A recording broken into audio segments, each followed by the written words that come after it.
Viewers, welcome to Bharati's creative gardening and cooking. ఈరోజు టేస్టీగా ఉండే ఇన్స్టెంట్ దోసకాయ చేసుకుందాము. చాలా ఈజీ చేసుకోవటం. ఇలా దోసకాయ కడుక్కుని తడి లేకుండా చిన్న చిన్న ముక్కలుగా కట్ చేసుకుని ఒక గిన్నెలో పెట్టుకోవాలి.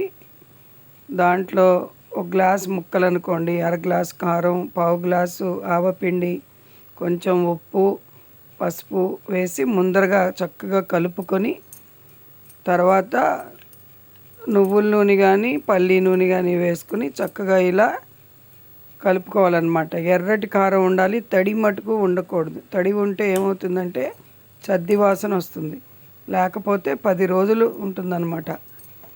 ఈ ఆఫీసులకి వాళ్ళు చాలా ఈజీగా ఇన్స్టెంట్గా ఇది అన్నిట్లోకి బాగుంటుంది. వేడివేడి అన్నంలో అంత నెయ్యి వేసుకుని, అలాగే దోశల్లో నంచుకోవచ్చు, పుల్కాల్లో నంచుకోవచ్చు, అన్నిట్లోకి చాలా బాగుంటుందన్నమాట. ఇట్లా నేను చూపిస్తున్నట్టు ముందర కలిపేసుకుని చక్కగా కారం మటుకు ఎర్రగా ఉండాలి, అప్పుడే మనకి బాగుంటుందన్నమాట. లుక్ కూడా చూడటానికి చాలా ఈజీగా చేసుకోవచ్చు.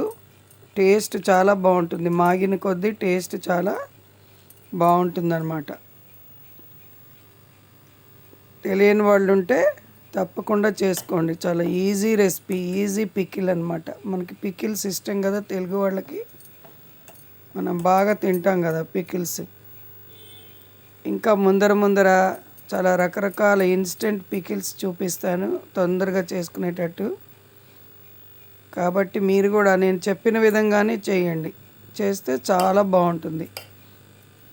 ఆవపిండి కూడా ఏం చేస్తారంటే కొంచెం ఆవాలు ఎండబెట్టేసి ఉప్పేసి మిక్సీ పట్టుకోండి, అప్పటికప్పుడు చేసుకుంటే బాగుంటుంది. నా పెద్ద వీడియోలు చిన్న వీడియోలు కూడా తప్పకుండా లైక్ చేసి సబ్స్క్రైబ్ చేసుకొని చూడండి. చూసారా, నూనె ఇలా పోసుకోవాలి, పచ్చి నూనె పోసుకోవాలి. ఇంకో మంచి వీడియోతో మళ్ళా కలుద్దాం.